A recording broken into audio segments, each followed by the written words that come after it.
கரூர்ல இன்னைக்கு டிவிகே நடத்தின கூட்டத்துல 36 பேர்கிட்ட பலியாயிருக்காங்க. இன்னும் நிறைய பேர் கவலைக்கிடமா இருக்காங்கன்றது நம்ம செய்தியில பார்க்குறோம். அங்க இருக்கக்கூடிய பாதிக்கப்பட்ட நபர் தன் பிள்ளையை இழந்த பேரண்ட்ஸ் எல்லாம் சொல்றத கேட்கும்போது, அந்த மீட்டிங் நடக்கும்போது இடையில கரண்ட் போனதாக, அது மின்சார தடை ஏற்பட்டு, அதனால பேசுறது கேட்க முடியாம நாங்க முன்னோக்கி சென்றோம். அதில தான் அந்த கூட்ட நெரிசல் நடந்தது அப்படின்னு சொல்றாங்க. இந்த ஓட்டர்ஸா அந்த கூட்டத்துல இருக்காங்களா? கிடையாது. எல்லாரும் பிள்ளையை தூக்கிட்டு போயிருக்காங்க. சின்ன சின்ன ஸ்கூல் பசங்க போயிருக்காங்க. ஏன்னா அவர் ஒரு நடிகர், அரசியல்வாதி மட்டுமல்ல.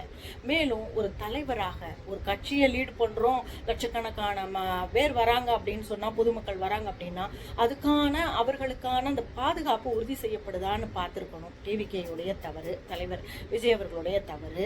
இந்த பக்கம் ஆளுங்கட்சியில் இருக்கக்கூடிய திமுக அந்த பகுதியில் இந்த மாதிரி ஒரு கூட்டம் நடக்கிறது, அது எந்த கட்சியாக இருந்தா என்ன, அவர் அந்த இடத்துல பொதுமக்களுக்கு பாதுகாப்பு உறுதி செய்யப்படுகிறதா, அதற்கு தேவையான காவலர்கள் கொடுத்துருக்கோமா, பாதுகாப்பா இருக்காங்களான்றதை உறுதி செஞ்சிருக்கணுமா இல்லையா?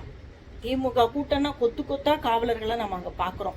அப்போ இந்த இடத்துல இத்தனை லட்சக்கணக்கான மக்கள் விஜய் அப்படின்னா ஒரு கிரேஸில் வரதான் செய்கிறாங்க. அது ஓட்டர்ஸ் கிடையாது. சின்ன சின்ன நண்டுலேருந்து குட்டி குட்டி பிள்ளைங்க, ஸ்கூல் பசங்கள்லாம் இருக்காங்க. இன்னைக்கு இந்த பாருங்க, இறந்ததுல நிறைய குழந்தைங்க இருக்காங்க. அப்போ திமுகவும் செய்தது தவறுதான், இந்த கூட்டத்தை கூட்டிய டிவிகேயின் தலைவர் விஜய் செய்ததும் தவறுதான். ஆக மொத்தத்தில் பொதுமக்கள் இன்னைக்கு நிறைய பேர் உயிரை விட்டுட்டாங்க. நிறைய பேருக்கு பெற்றோருக்கு பிள்ளை இல்லாமல் போயிருச்சு, பிள்ளைகளுக்கு பெற்றோர் இல்லாமல் போயிட்டாங்க.